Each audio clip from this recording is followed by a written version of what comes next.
D'abord, par rapport à l'acclamation, on a le choix entre prendre l'Alléluia, surtout pendant le temps pascal, c'est prévu, hein.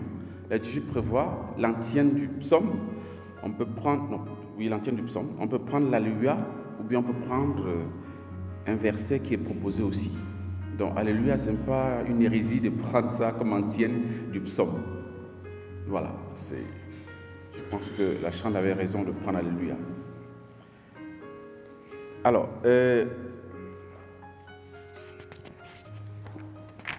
nous avons entendu la finale de... Aujourd'hui, on n'a que des textes qui nous montrent la fin. La première lecture, c'est les derniers versets des Actes des Apôtres. On est à la fin, là. Et puis, dans l'Évangile, c'est pareil. Ce sont les derniers versets de l'Évangile selon Saint Jean. Et nous sommes le dernier jour du temps pascal, dans le dernier jour du temps du Cénacle. Et je voudrais d'abord vous faire remarquer quelque chose par rapport à la fin de l'Évangile. Il y a encore beaucoup d'autres choses que Jésus a faites, et s'il fallait écrire chacune d'elles, je pense que le monde entier ne suffirait pas pour contenir les livres que l'on écrirait. Alors, vous avez là la justification biblique que tout n'est pas biblique. Ça, c'est pour nos frères des églises que vous appelez éveillées, que j'appelle énervées. Et voilà. Parce que quand il veut nous accuser de quelque chose, ce n'est pas biblique. Et comme nous, on n'a pas d'argument, on les suit. D'accord? La Bible elle-même dit qu'elle n'est pas complète. Jésus a fait encore beaucoup d'autres choses en présence de ses apôtres et que si on les écrivait, le monde entier ne suffirait pas à les contenir. Donc ça veut dire qu'il y a des choses que Jésus a dit et fait qui ne sont pas dans la Bible, qui ne sont pas contenues dans la Bible. Ça fait partie aussi de ce qu'on appelle la tradition de l'Église. C'est pourquoi l'Église, quand l'Église définit la révélation, ou bien la parole de Dieu, elle la définit pas en disant que ce sont les Saintes Écritures seulement. Non, c'est la Sainte Tradition et les Saintes Écritures. C'est les deux qui forment la parole ou bien la révélation de Dieu.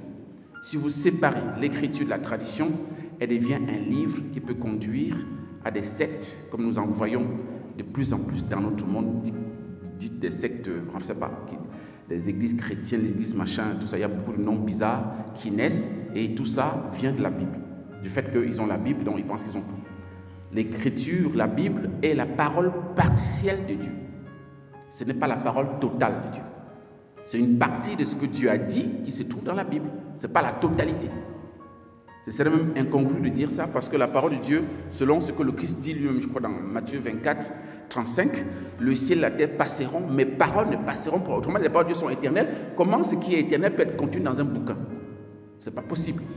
Voilà, donc nous avons là une référence qui peut nous aider à défendre notre foi au moment opportun. À dire que la parole, puisque même le Saint-Esprit, comme dit Jésus, j'ai encore beaucoup de choses à vous dire, mais vous ne pouvez pas le garder maintenant.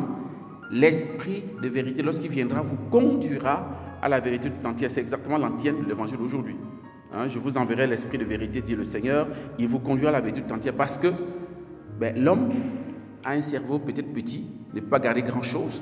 Et donc l'Esprit Saint continue d'inspirer l'Église pour comprendre le mystère du Christ. On n'a pas encore achevé de creuser, de comprendre qui est le Christ pour nous. Et l'Esprit Saint, c'est son rôle d'aider l'Église à comprendre de plus en plus le mystère de notre salut, le mystère du Christ, dont le mystère pascal est le sommet de la révélation. Alors, ainsi dit donc, comme je le disais, dans la finale du livre des Actes des Apôtres, nous avons nous avons Saint Paul qui se trouve à Rome, enfin. Le Saint-Esprit lui avait dit qu'il devait aller témoigner du Christ à Rome. Bon, c'est quand même bizarre parce qu'on aurait pensé que, et vous et moi, je pense que avec Saint Paul, on aurait pensé qu'il devait simplement avoir de l'argent pour prendre son bateau et aller à Rome, et puis arriver là-bas, commencer à évangéliser. Non, il est parti comme prisonnier là-bas. Quand Dieu veut nous exaucer, il prend les moyens qu'il veut. Nous avons nos idées. Quand parfois on entend une prophétie qui nous concerne, nous on saute de joie, on se dit que les choses vont se passer comme nous on pense. Ou bien quand, à l'heure où nous voulons, Dieu a son plan pour agir dans notre vie. Et Saint Paul aurait aimé aller autrement à Rome qu'en prisonnier. Et quand il arrive à Rome, il est toujours prisonnier puisqu'il est en résidence surveillée. Il est enchaîné dans une maison. Bien sûr que ce n'est pas la prison, mais bon, ça lui permet quand même de recevoir les gens et d'annoncer le Christ. Mais il est en prison, il est prisonnier, Jésus. Il ne se fâche pas parce que Jésus, au lieu de faire de lui un homme libre pour qu'il prêche en toute liberté, non, il fait de lui un prisonnier. Il ne boude pas sur son sort. D'accord? Il ne se morfond pas sur son sort. Au contraire, il se sert de ça pour faire son travail.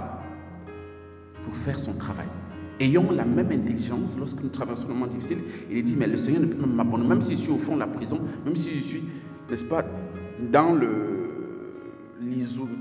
même si je suis isolé, Dieu veut peut-être me passer un message. Il veut peut-être accomplir quelque chose à travers moi. Et vous avez remarqué aussi que dans les Actes des Apôtres, du début du ministère, quand ils ont commencé après la Pentecôte à annoncer le Christ, ils vont de prison en prison. Ils vont de prison en prison. Ce n'est pas facile de servir le Seigneur. Ce n'est pas doux. Ce n'est pas le ciel sur la terre. Donc il faut accepter que les persécutions, les obstacles puissent joncher notre chemin lorsque nous sommes engagés dans la mission et dans la suite du Seigneur. C'est vraiment important de garder ça. Et puis nous avons dans l'évangile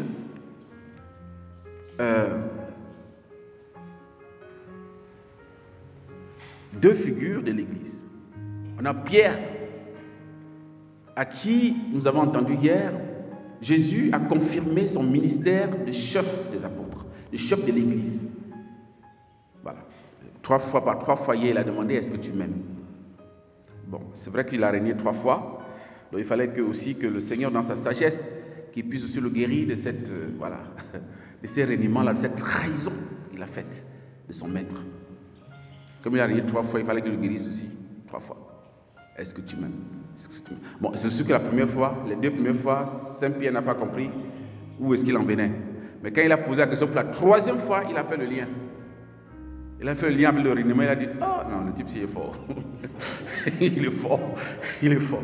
Il était béni. Parce qu'il était béni, non pas parce que le Seigneur lui demande s'il l'aime, il est béni parce qu'il se souvient qu'il a régné le Christ 3 fois.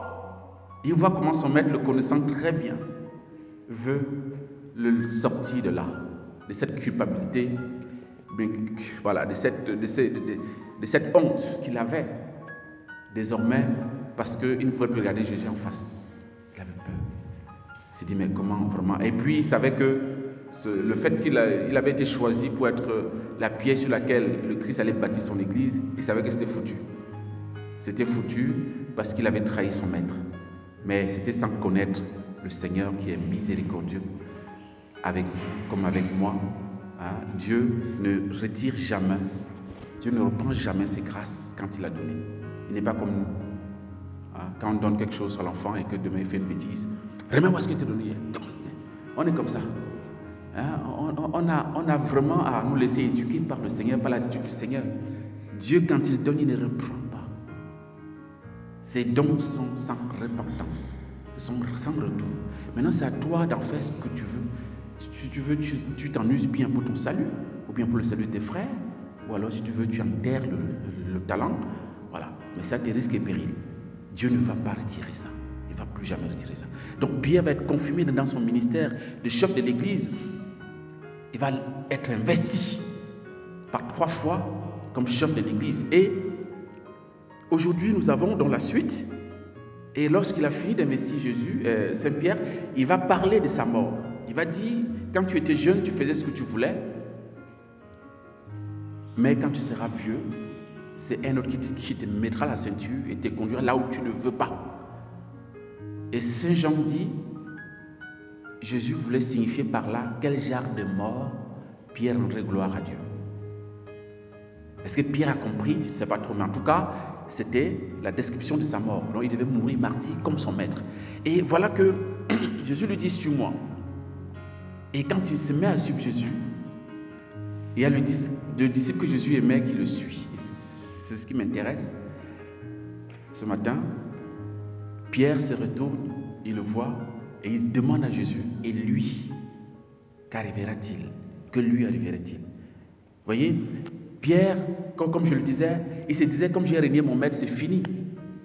S'il y a quelqu'un qui peut prendre ma place, c'est bien sûr Jean, le disciple que Jésus aimait, qui a été fidèle, qui est quand même resté avec Jésus jusqu'à la croix. Il n'a pas fui. C'est le seul qui n'a pas fui. C'est le seul qui n'a pas régné Jésus.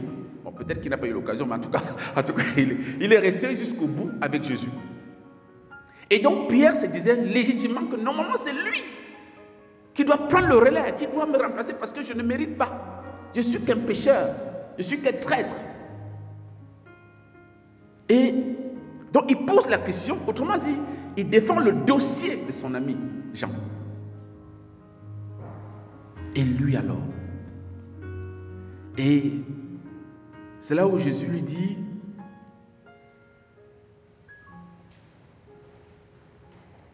et on explique, celui qui suit, celui qui suit Pierre, ou bien pour qui Pierre défend la cause, s'étant retourné, Pierre aperçoit marchant à leur suite le disciple que Jésus aimait. Et on explicite encore davantage en donnant un détail qui n'est pas anodin. Et on va comprendre pourquoi. C'est lui qui, pendant le repas, c'est-à-dire le jeudi saint, s'est penché sur la poitrine de Jésus pour lui dire, Seigneur, quel est celui qui va te livrer? Jésus a posé, pendant la scène, le jeudi saint, il a dit, l'un de vous me livrera. Jésus n'a pas donné l'identité de la personne. Quand il annonce à tout le monde, l'un de vous me livrera. Vous vous souvenez que chacun, il y a je ne sais plus quel évangile, je ne sais pas si c'est l'évangile de Matthieu ou Marc, où chaque apôtre a demandé, est-ce moi, Seigneur? Chacun a fait le tour. Est-ce moi, Seigneur? Et Pierre, voyant donc ses disciples, dit à Jésus, et lui, Seigneur, que lui arrivera-t-il? Jésus répond, si je veux qu'il demeure jusqu'à ce que je vienne, que t'importe, toi, suis-moi. Et la rumeur se répandit. Vous savez que la rumeur, ça ne date pas d'aujourd'hui. Hein. Voilà. Les gens ont compris ça de travers. Hein, il ne va pas mourir. Jésus a dit qu'il ne va pas mourir. C'est vrai que curieusement, Saint Jean est le dernier apôtre à mourir. Hein. Il est mort très vieux, centenaire. Comprenez même que l'évangile de Jean a été écrit, le dernier de ses écrits. Hein. Il ne voulait même pas écrire l'évangile. Il a écrit l'évangile à la fin. Il a écrit 5 livres dans les 3 premiers épîtres. L'Apocalypse, c'est son premier livre, l'Apocalypse. Et il ne voulait pas écrire l'évangile, certainement parce que, c'est quelqu'un qui vivait une certaine intériorité avec le Seigneur et c'est difficile à exprimer. Mais quand comme il a vécu plus longtemps, donc il a eu vent des autres évangiles, de Matthieu, de Marc, de Luc, il a dû les lire. Et il s'est rendu compte qu'il y a des choses qui manquent à leurs évangiles et qui ne peut pas ne pas le faire, ne pas écrire. C'est comme ça qu'il s'est convaincu d'écrire l'évangile, d'exprimer ce qu'il a vécu avec le Seigneur pendant 3 ans. Et donc, ce qui m'intéresse, c'est ce que le Christ dit. Si je veux qu'il demeure jusqu'à ce que je vienne, que t'importe-t-il. Frères et sœurs, le Seigneur veut une chose. Jean n'est pas resté jusqu'à la fin comme certains ont pensé. Ce n'était pas possible. Mais le Seigneur veut que l'esprit de Jean demeure jusqu'à la fin. Nous ne pouvons pas tous être Pierre, parce que Pierre, c'est le pape. Nous tous, on peut être pape. On est d'accord? D'abord, les femmes sont exclues. Les femmes sont exclues. Les hommes, on n'est pas tous appelés à être pape. Parce qu'il y a certains qui sont prêtres, d'autres ne le sont pas. Donc ceux qui ne sont pas sont aussi exclus. Le prêtre même, ça ne suffit pas. Il faut qu'il devienne évêque au moins. Et même évêque là, ça ne suffit pas. Aujourd'hui, ça ne suffit pas en tout cas. Il faut être au moins cardinal. Même si les cardinaux peuvent élire quelqu'un qui n'est pas cardinal. C'est possible. Selon le souffle de l'Esprit Saint. Mais toujours est-il que c'est compliqué d'être Pierre. D'être Pierre pour nous tous. Mais ce qui est commun à nous tous, c'est que nous pouvons l'être et que nous devons être tous les jours jusqu'à la fin du temps. C'est l'esprit de Jean. C'est être comme Jean. C'est être comme le disciple. Et ce qui est intéressant aussi, et ça qui est beau avec l'évangile de Saint Jean, c'est qu'il ne cite pas son nom. Il se présente comme le disciple que Jésus aimait. Et si nous sommes tous ici, c'est parce que nous sommes disciples de Jésus. Et Jésus nous aime, nous le savons. Même si notre amour pour Jésus est bancal, mais lui au moins il nous aime. Et donc nous avons à rechercher, à vivre de l'esprit de Saint Jean, qui doit demeurer jusqu'à la fin. Et pourquoi? Parce que Saint Jean est celui qui a reposé sa tête sur la poitrine de Jésus. Ça veut dire quoi? C'est quelqu'un qui était proche de Jésus. Repose sa tête sur sa poitrine, ça veut dire que c'est quelqu'un qui écoute les battements du cœur de Jésus. Et chaque battement du cœur de Jésus dit: je vous aime, je vous aime, je vous aime, je t'aime, je t'aime. Le Seigneur veut que tous les jours, nous posions notre tête sur son cœur. Et lorsque nous posons notre tête sur le cœur de Jésus, qu'est-ce qui va se passer? Ça veut dire que la première chose, c'est d'écouter. Un disciple digne de ce nom est celui qui écoute. C'est la première démarche du chrétien et du disciple du Christ. Savoir écouter. Écouter quoi? Écouter Dieu dans sa parole. Et j'aime souvent dire que la parole de Dieu est une déclaration d'amour à l'humanité. Ce n'est que ça. C'est le résumé de la parole de Dieu. Dieu a parlé aux hommes pour leur manifester son amour. Pour leur dire: je vous aime. Je vous aime. Et Jésus est la parole de Dieu, du Père, pour l'homme qui dit: je vous aime. Et il l'a manifesté à la croix. Donc ce disciple qui a le cœur posé sur la poitrine de Jésus est aussi celui qui sera témoin du transpercement du cœur de Jésus. Et là, vous vous souvenez que lorsque le soldat est venu transpercer sa poitrine, son cœur a laissé couler l'eau et le sang. Le sang et l'eau sifflée, qui est le signe de l'effusion du Saint-Esprit. Et donc, nous devons être des personnes qui demeurons tellement unies à Jésus grâce au Saint-Esprit que nous ne devons jamais perdre cette présence de Dieu. Nous devons être dans une attitude de proximité, d'intimité, d'amitié, de complicité avec Jésus tous les jours de notre vie jusqu'à la fin des temps. Ça, c'est un ministère. Ça, c'est, j'ai envie de dire, C'est le ministère royal que nous avons tous en partage. Avec le disciple que Jésus aime, avec Jean. Et que nous sommes appelés à reproduire au quotidien avec la grâce du Saint-Esprit. Parce que le rôle du Saint-Esprit, quand il vient, nous sommes au dernier jour du Cénacle, quand il va venir, c'est pour conduire tous les hommes à l'intimité avec Dieu. C'est pour que Jésus ne soit plus à côté de nous, mais qu'il soit au-dedans de nous. C'est le rôle du Saint-Esprit. Et c'est pourquoi Jésus dit, il est bien que je m'en aille. Si je ne pars pas, l'Esprit Saint ne viendra pas vers vous. Autrement dit, vous serez extérieur à Dieu, toujours.